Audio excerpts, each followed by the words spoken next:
الحمد لله نحمده ونستعينه ونستغفره ونعوذ بالله من شرور أنفسنا ومن سيئات أعمالنا من يهده الله فلا مضل له ومن يضلل فلا هادي له وأشهد أن لا إله إلا الله وحده لا شريك له وأشهد أن محمدا عبده ورسوله أما بعد فإن خير الحديث كتاب الله وخير الهدي هدي محمد صلى الله عليه وسلم وشر الأمور محدثاتها وكل محدثة بدعة وكل بدعة ضلالة وكل ضلالة في النار فأعوذ بالله السميع العليم من الشيطان الرجيم بسم الله الرحمن الرحيم ثم أنزل الله سكينته على رسوله وعلى المؤمنين وقال النبي صلى الله عليه وسلم اذا ذکر اصحابی فامسکوا۔ محترم سامعین کرام، بزرگان دین، نوجوانان ملت اسلامیہ اور خواتین اسلام، اللہ رب العالمین نے ہم کو جو ضابطِ حیات دیا ہے اور زندگی گزارنے کا جو طریقہ بتایا ہے، یہ طریقہ اپنے تمام مصادر و مراجع، اپنے تمام وسائل اور تمام امکانات کے ساتھ اتنا زیادہ پاکیزہ اور اتنا زیادہ صاف ستھرا ہے کہ اس کی رات کو دن کے مانند بالکل روشن بتایا گیا۔ رسول اکرم صلی اللہ علیہ وسلم نے اس بات کی وضاحت فرمائی کہ لا یزیغ عنہا الا ہالک، اس صاف ستھرے روشن اور واضح راستے سے اگر کوئی بھٹکتا ہے اور غلط راستہ اختیار کرتا ہے تو وہ ہلاکت اختیار کرنے والا ہوگا۔ رب کائنات نے واضح کر دیا کہ انسان کو صبح شام کیسے کرنی ہے، زندگی کیسے گزارنی ہے، کون سی چیزوں کے فیصلے کیسے کرنے ہیں، علماء کا مقام کیا ہے، صحابہ کرام کا مقام کیا ہے، قرآن مجید کے حقوق کیا ہیں، قرآن و سنت کا مقام کیا ہے، رب کائنات کی توحید کا معنی اور مفہوم کیا ہے، رسول اکرم صلی اللہ علیہ وسلم کی اتباع، صحابہ کرام کے احترام، صحابہ کرام کے مقام اور ان ساری کی ساری چیزوں کے بارے میں قرآن و سنت کے اندر واضح انداز میں رب کائنات نے گفتگو فرمائی ہے۔ ہمارے لیے یہ سب سے قیمتی سرمایہ ہے کہ ہم رب کائنات کے بتائے ہوئے طریقے پر چلیں، اس طریقے پر چلیں جو طریقہ قرآن مجید کے اندر وارد ہوا،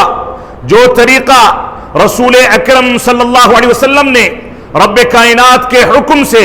ہمارے سامنے واضح کیا، جس طریقے کو صحابہ کرام نے اپنے پیارے حبیب جناب محمد الرسول اللہ صلی اللہ علیہ وسلم کی زندگی میں آپ سے سیکھ کر کے ہمارے سامنے واضح کیا۔ ہمارے لیے یہ سب سے قیمتی سرمایہ ہے کہ صحابہ کرام نے قرآن و سنت کو کون سے طریقے پر سمجھا ہے، کس طریقے پر ہمارے سامنے پیش کیا ہے، کون سی اس کی شروحات پیش کی ہیں، کون سی کیفیت اختیار کی ہے، کس انداز کی زندگی گزاری ہے، اپنے پیارے حبیب جناب محمد الرسول اللہ صلی اللہ علیہ وسلم کے ساتھ کون سا وتیرہ، کون سا اسلوب اختیار کیا ہے، آپ کے لیے کون کون سی مشکلات کو برداشت کیا، اپنی جانیں قربان کر دی، مال قربان کر دیا، بے سکونی کی زندگی اختیار کر لی، پیبند لگے کپڑے پہنے، بھوکے اور پیاسے رہے، ہر قسم کی مشکلات کو برداشت کیا، بغیر چھپر کے گھروں میں زندگی گزار دی، کیچڑ پر سجدے کیے، اللہ کے نبی صلی اللہ علیہ وسلم کی خاطر بغیر ہتھیار کے میدان جنگ میں کود پڑے، سواریاں نہیں تھی، کھانے پینے کا سامان نہیں تھا، لیکن اس بات کی پرواہ نہیں کی، بلکہ پرواہ کی تو اس بات کی کہ ہمارے پیارے حبیب نے ہم کو کیا حکم دیا ہے، کون سا طریقہ بتایا ہے، کیا مطالبہ کیا ہے، کون سی کیفیت میں زندگی گزارنے کا حکم دیا ہے۔ یہ صحابہ کرام تھے جن کے ذریعے سے یہ دین اسلام ہم تک پہنچا،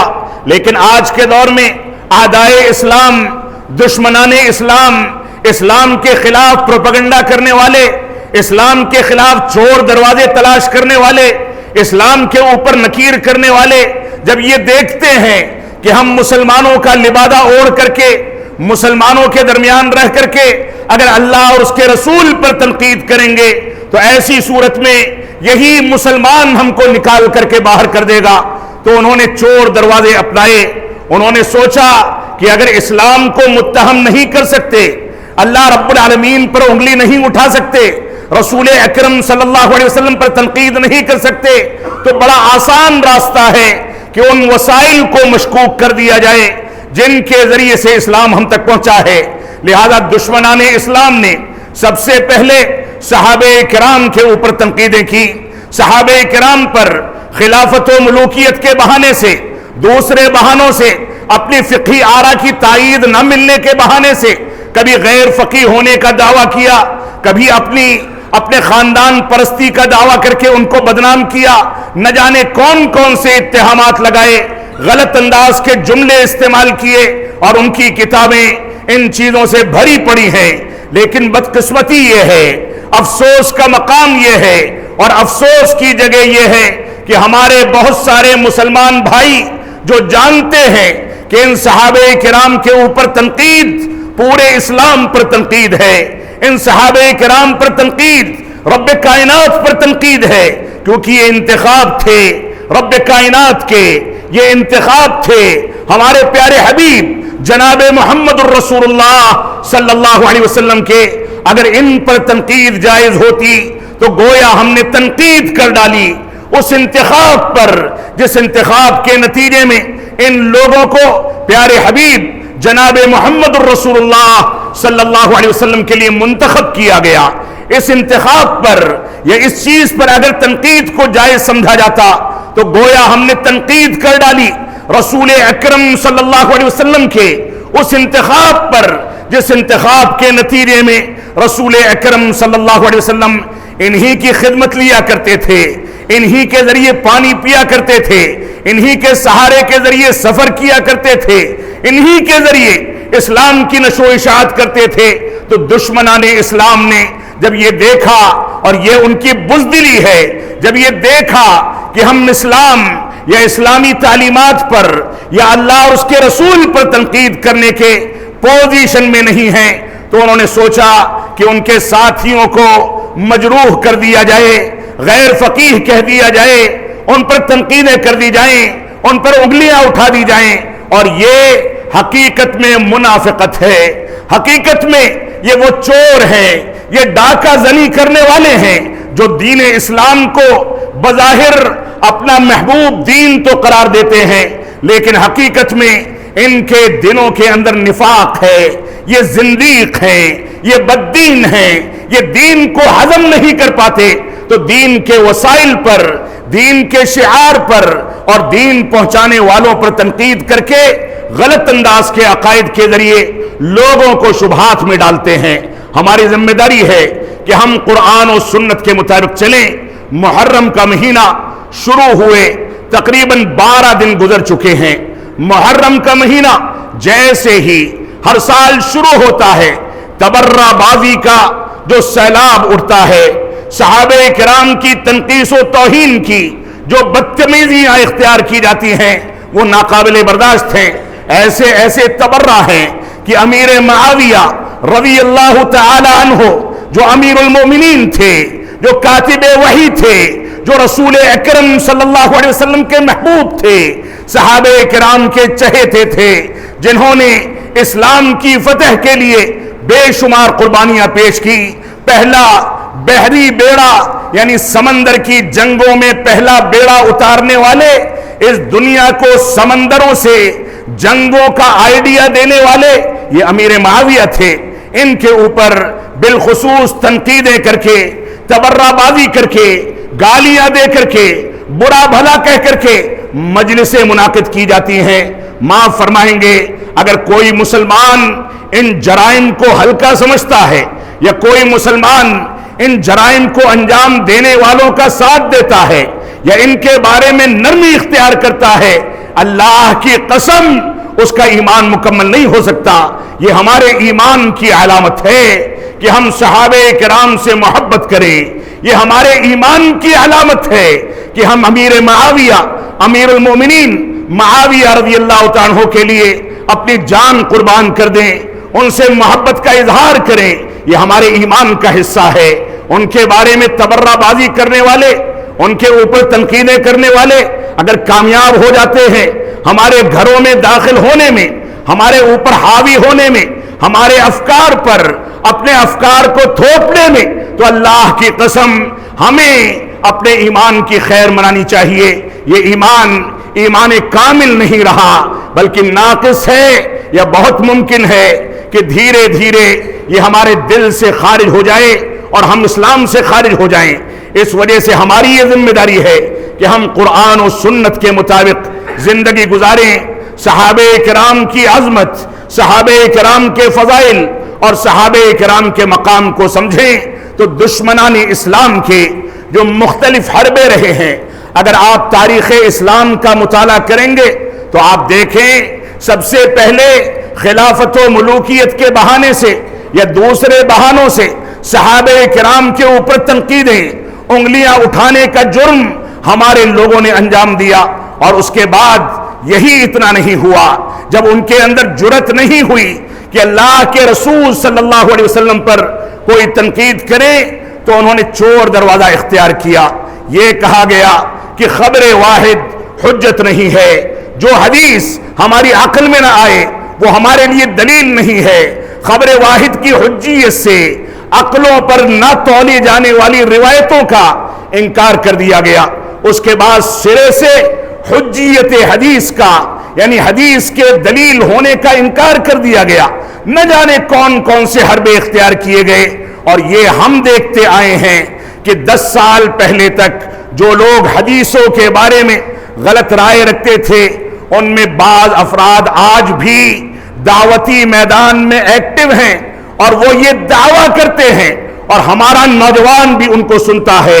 ہمارے وہ افراد بھی ان کو سنتے ہیں جو اس مسجد میں موجود ہیں۔ وہ لوگ یہ کہتے ہیں، وہ شخص یہ دعویٰ کرتا ہے کہ قرآن مجید اپنے اصل متن پر باقی نہیں، اس کا معنی اور مفہوم تو محفوظ ہے لیکن اس کے الفاظ محفوظ نہیں رہے، وہ تبدیل کر دیے گئے۔ یہ شیطانی حربے ہیں۔ شیطان پہلے آ کر کے ہمارے دل میں وسوسہ ڈالتا ہے کہ تجھ کو کس نے پیدا کیا،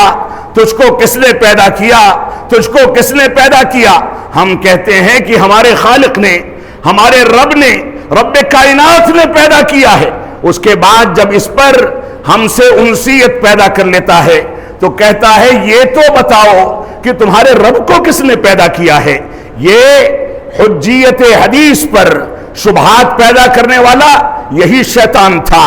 قرآن مجید کے متن تک شبہات پیدا کرنے کے لیے ہمارے بعض احباب کو کھینچ لایا۔ یہی شیطان تھا جو ابتدائی دور میں یہ لوگوں کے ذہنوں میں وسوسہ ڈالتا تھا کہ چاروں خلفائے راشدین برحق ہیں لیکن علی سب سے افضل ہیں، اور اس کے بعد کھینچتے کھینچتے بقیہ تینوں کو اسلام سے خارج کرنے کے عقیدے تک کھینچ لایا، اور بقیہ تینوں کا انکار کرا کر کے علی بن نبی طالب کو الوہیت کے درجے پر پہنچا کر کے بیٹھا دیا۔ یہ شیطان کے حربے ہیں۔ یہ ایک بیگ کسی کو گمراہ نہیں کرتا بلکہ بنیادوں میں شبہات پیدا کرتا ہے، لوگوں کو بہکاتا ہے، دھیرے دھیرے کھینچتا ہے۔ تو اللہ کے واسطے اہل سنت والجماعت کے جو بنیادی عقائد ہیں، جو صحابہ کرام کی طرز زندگی، صحابہ کرام کے اقوال، صحابہ کرام کے فتووں اور قرآن و سنت سے ماخوذ ہیں، اس پر آپ استقامت اختیار کریں، استحکام اختیار کریں۔ اس پر ذرہ برابر آپ شبہات کا شکار ہو گئے تو کبھی کامیاب نہیں ہو پائیں گے۔ اسی وجہ سے رسول اکرم صلی اللہ علیہ وسلم نے فرمایا اذا ذکر اصحابی فامسکوا، جب میرے صحابہ کا تذکرہ آئے، یہ تذکرہ چاہے عثمان غنی کا ہو، چاہے ابو ہریرہ کا ہو، چاہے امیر معاویہ کا ہو، کسی کا بھی ذکر آئے، سب کے بارے میں فرمایا گیا خاموشی اختیار کر لو، امسکو، خاموشی اختیار کر لو۔ اور ہم اس بات کو گوارا نہیں کر سکتے کہ ہمارے نبی کے ساتھ کھانے پینے والے، اٹھنے بیٹھنے والے، سفر کرنے والے، جنگوں میں شرکت کرنے والے، اس کے ساتھ مشکلات کو برداشت کرنے والے جو پوری زندگی اس کے لیے قربان کر کے اس دنیا سے رخصت ہو گئے، دین کی ترجمانی پر کوئی آنچ نہیں آنے دی۔ ہم گوارا نہیں کر سکتے کہ ان میں سے ادنا صحابی پر کوئی تنقید کرے، کوئی انگلی اٹھائے۔ ایسی انگلیوں کو کاٹ کر کے پھینک دیا جانا چاہیے، ایسی زبانوں کو گم کر کے خاموش کر دیا جانا چاہیے۔ یہ حقیقت میں دین اسلام کو شبہات کا شکار بنانے کے حربے ہیں، دین اسلام کو متہم کرنے کے حربے ہیں، جس کے نتیجے میں ہمارے دشمنان اسلام نے ان چیزوں کو اختیار کر لیا ہے۔ اللہ رب العالمین نے فرمایا، میں آج کے خطبہ جمعہ میں اختصار کے ساتھ امیر معاویہ رضی اللہ تعالیٰ عنہ کے فضائل پر تھوڑی سی گفتگو کرنا چاہتا ہوں، کیونکہ سب سے زیادہ انہی پر تنقیدیں کی جاتی ہیں، سب سے زیادہ انہی کو گالیاں دی جاتی ہیں۔ جو آیت کریمہ سورہ توبہ کی میں نے آپ کے سامنے تلاوت کی، یہ جنگ حنین کی آیت ہے۔ فرمایا ثم انزل اللہ سکینتہ علی رسولہ وعلی المؤمنین، کہ اللہ رب العالمین نے جب مسلمانوں کو یہ زعم ہو گیا، یہ عجب آ گیا کہ ہماری تعداد اس جنگ میں بہت بڑی ہے، ہم تو جیت جائیں گے، تو رب کائنات کو یہ چیز ناگوار گزری، ناپسند گزری، اس نے جیتی ہوئی جنگ کو مسلمانوں کے خلاف کر دیا۔ اور اس کے بعد جب مسلمان رسول اکرم صلی اللہ علیہ وسلم کے بلانے پر آئے، ان کو احساس ہوا، تو رب کائنات نے سکینت نازل فرمائی، ان لوگوں کو سکون عطا فرمایا، فتح یابی سے ہمکنار کیا۔ اس آیت کریمہ میں جن صحابہ کرام کے بارے میں رب کائنات نے مومنین کا تذکرہ کیا ہے، اس میں معاویہ بن ابی سفیان رضی اللہ تعالیٰ شامل ہیں۔ رب کائنات جس کو مومن قرار دے، جس کے بارے میں سکونت کے نزول کا دعویٰ پیش کرے، جس کی فضیلتوں کو قرآن مجید کے اندر ذکر کیا جائے، آج ہم لوگ اس کے بارے میں تبرہ کریں یا تبرہ کرنے والوں کا ساتھ دیں، یقیناً یہ ناقابل برداشت ہے۔ رب کائنات ہم کو سمجھ عطا فرمائے، شعور عطا فرمائے۔ اللہ کے نبی صلی اللہ علیہ وسلم انہی معاویہ بن ابی سفیان رضی اللہ عنہ کے بارے میں دعا کرتے ہوئے فرماتے ہیں، اللہم اجعلہ ہادیا مہدیا واہد بہ۔ ترمذی کی صحیح روایت ہے، فرمایا رسول اکرم صلی اللہ علیہ وسلم نے، اے رب کائنات اس معاویہ کو ہدایت عطا فرما، مہدیا ہدایت یافتہ بنا دے، واہد بہ اور اپنے بندوں کو اس کے ذریعے صحیح راستے کی رہنمائی فرما۔ یہ ہدایت عطا کرنے والے، ہدایت کی رہنمائی کرنے والے، صحیح راستہ دکھانے والے، رب کائنات کے راستے کی جانب رہنمائی کرنے والے صحابی رسول تھے۔ ایسے ہی رسول اکرم صلی اللہ علیہ وسلم نے اپنے دور میں یہ فرمایا، اللہم علم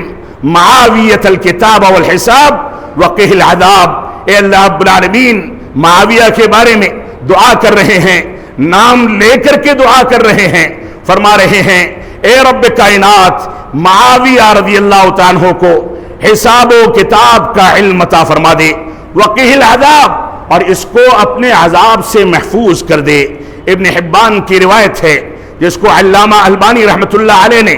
صحیح لغیرہ قرار دے کر کے صحیح قرار دیا ہے۔ ایسے ہی اللہ کے نبی صلی اللہ علیہ وسلم نے پیشین گوئی فرمائی، فرمایا اول جیش من امتی یغزون البحر قد اوجبوا، سب سے پہلا وہ لشکر جو سمندر میں میری امت میں سے جا کر کے جنگ کرے گا، غزوہ کرے گا، دشمنان اسلام کے خلاف ڈٹ کر کے کھڑا ہو جائے گا،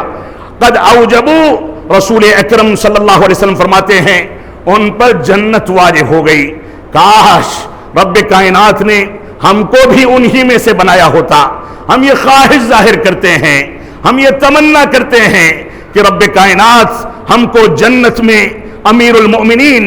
معاویہ رضی اللہ عنہ کے ساتھ جمع فرمائے۔ تو فرمایا اے رب کائنات جو لوگ سمندر میں سب سے پہلا غزوہ کریں گے، جنگ کریں گے، ان کے اوپر جنت کو واجب کر دے۔ اور تاریخی روایات میں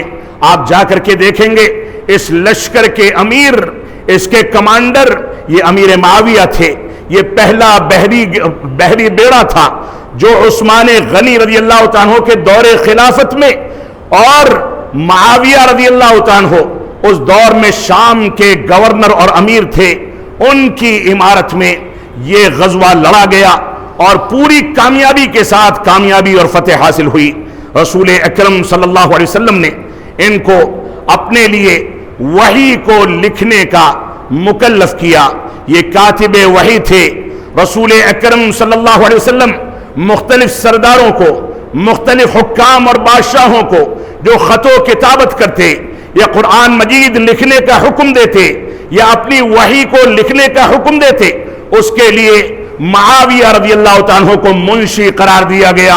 ان کو لکھنے کا مکلف کیا گیا۔ اصابہ کے اندر اس کی تفصیل موجود ہے، اور آج کے دور میں آپ اس کو ایسے سمجھ لیں کہ کوئی جج جس کی عدالت میں آپ کا فیصلہ گیا ہے،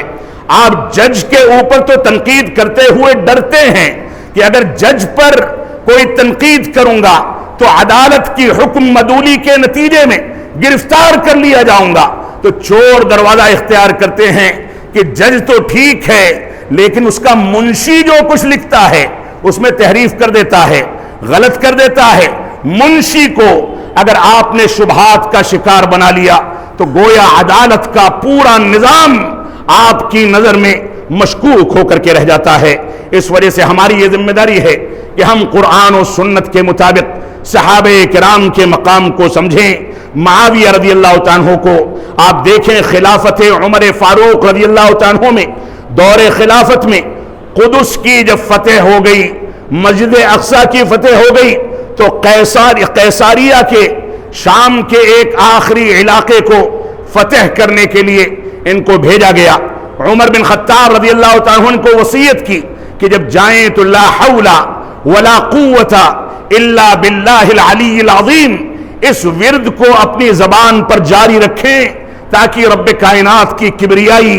اس کی بڑائی ہمارے سامنے رہے۔ یہ شام کا آخری شہر تھا جس کو پوری کامیابی کے ساتھ خلافت عمر میں رضی اللہ تعالیٰ عنہ میں امیر معاویہ رضی اللہ تعالیٰ عنہ نے فتح کیا۔ صحابہ کرام کے اقوال اور دوسرے علماء کے اقوال اگر آپ کو دیکھنے ہیں تو دیکھیں کہ عمر بن خطاب رضی اللہ تعالیٰ عنہ فرماتے ہیں کہ لا تذکروا معاویہ الا بخیر فإنی سمعت النبی صلی اللہ علیہ وسلم اللہم اہد بہ۔ فرماتے ہیں جب شام کی جانب گورنر بنا کر کے بھیجا تو لوگوں کو وصیت کی، فرمایا کہ معاویہ کو خیر کے ساتھ یاد کیا کرو، معاویہ کی تعریف کیا کرو،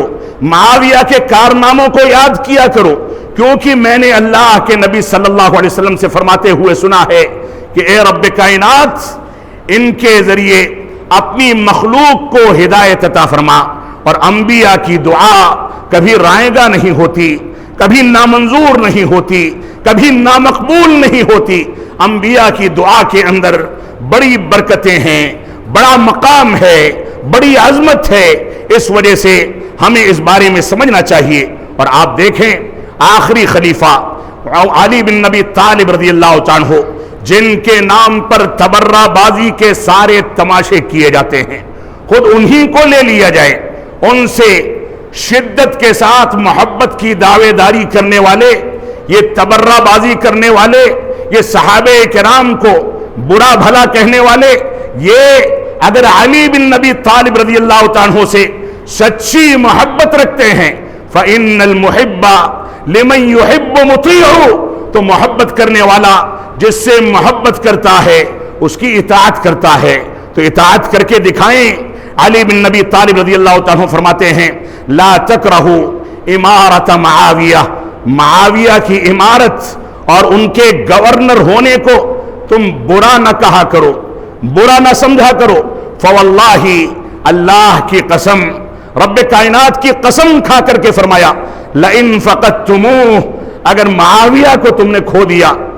معاویہ سے دور ہو گئے، معاویہ تم سے رخصت ہو گئے، تو سن لو لترون رؤوسا تندر من کواہلها، فرمایا ایسے جسم دیکھو گے، ایسے سر دیکھو گے جو سر کندھوں سے الگ کر دیے گئے ہوں گے، جسم اور دھڑ سے الگ کر دیے گئے ہوں گے، یہ معاویہ کا رعب ہے، اس کی طاقت ہے، اس کی برکت ہے، اس کی رحمت ہے، معاویہ کی تدبیر ہے، معاویہ کی حکمت عملی ہے، معاویہ کی عمارت کی مضبوطی ہے کہ اس کے نتیجے میں بڑے بڑے ظالم کانپتے ہیں۔ اگر وہ تم سے رخصت ہو گیا تو یہ سر دھڑوں سے الگ کر دیا جائے گا اور چاروں جانب تم لاشیں ہی لاشوں کا نظارہ کرو گے۔ تو یہ علی بن نبی طالب رضی اللہ تعالیٰ عنہ نے فرمایا۔ ابن عباس رضی اللہ تعالیٰ عنہ فرماتے تھے انہو فقیہ، یہ معاویہ فقیہ ہیں، دین کا شعور، دین کی سمجھ، دین کی گہرائیاں، دین کی باریکیاں، ساری کی ساری چیزوں سے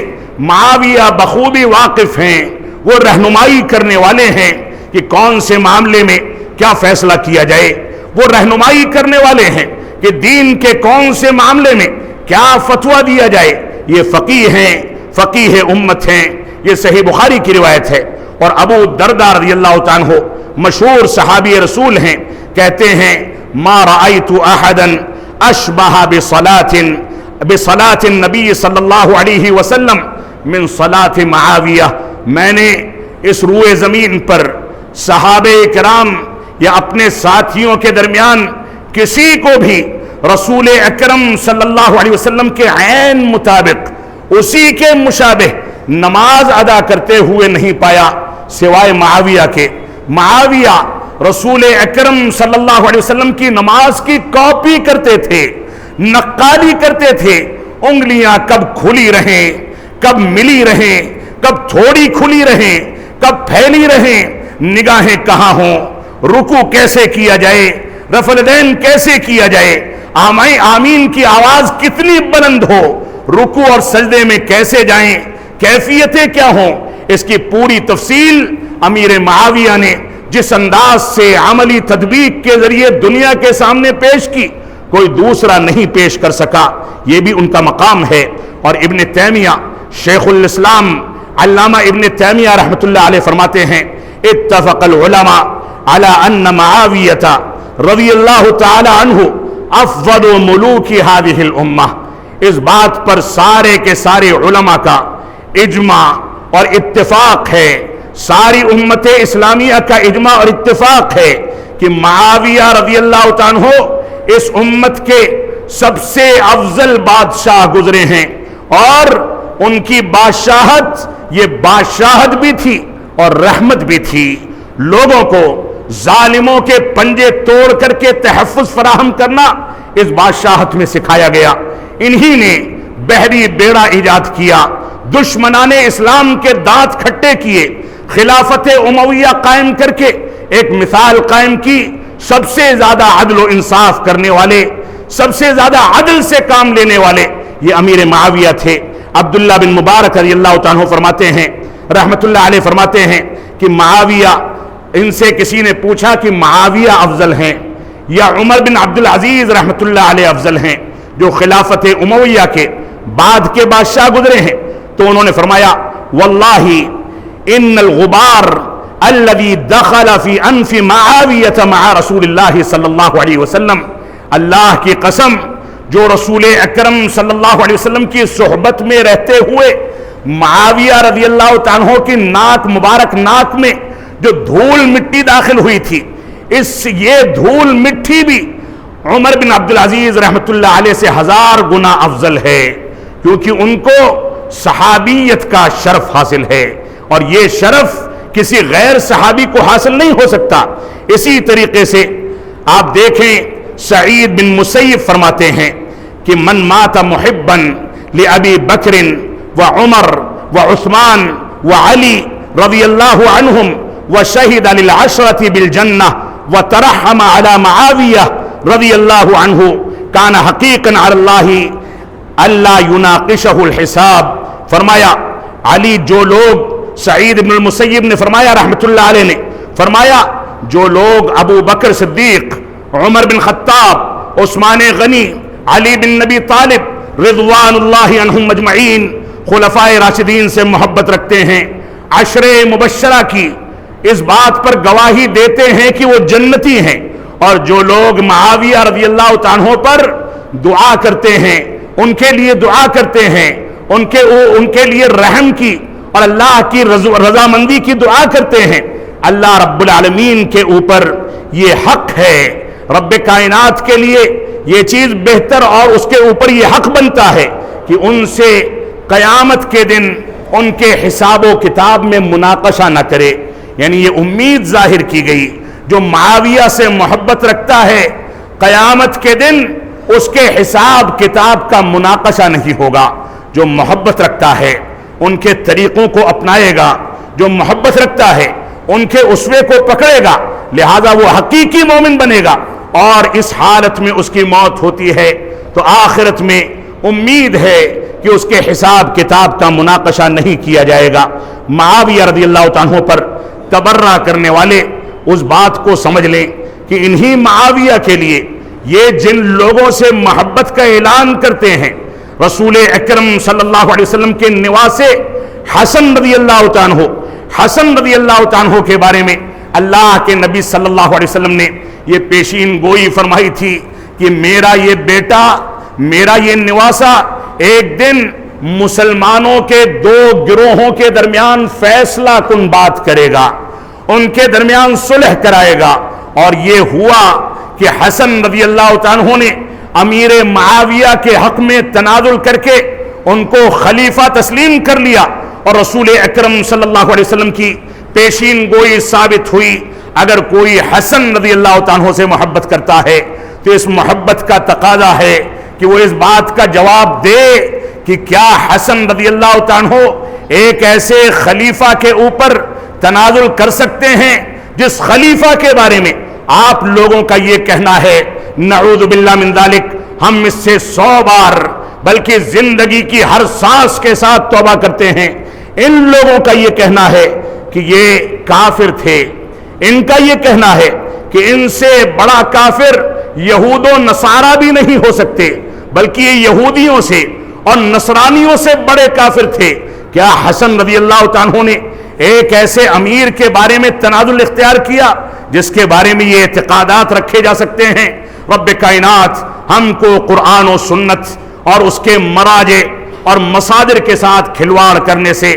محفوظ رہنے کی توفیق عطا فرمائے، ہم کو صحابہ کرام کے مقام کو سمجھنے، امیر معاویہ کے مقام کو سمجھنے کی توفیق عطا فرمائے۔ یہ ہماری صفوں میں نہ جانے کون کون سے ایسے افکار گھستے چلے جا رہے ہیں جن افکار کے نتیجے میں تبرہ بازی کرنے والوں سے محبت کی دعوت دی جاتی ہے، محرم کے تعزیوں میں نکلنے کی دعوت دی جاتی ہے۔ ان افکار کے گھسنے کے نتیجے میں ہمارے گھرانوں کے اندر ایسے ایسے بچے پیدا ہو رہے ہیں جو صحابہ کرام پر تنقید کرتے ہوئے یہ سمجھتے ہیں کہ ہم نے اپنا علمی حق ادا کر دیا۔ ان کے پاس نہ صحابہ کرام کے مقام کے بارے میں کوئی خلفیہ ہے، نہ ان کی عظمت کا کوئی خلفیہ ہے، لیکن وہ مفتی بن کر کے ان کے اوپر تنقید کر کے اپنے ایمان کو ضائع کر رہے ہیں۔ لہذا ہمارے سرپرستوں کی یہ ذمہ داری ہے کہ اپنے خاندانوں میں محبت صحابہ،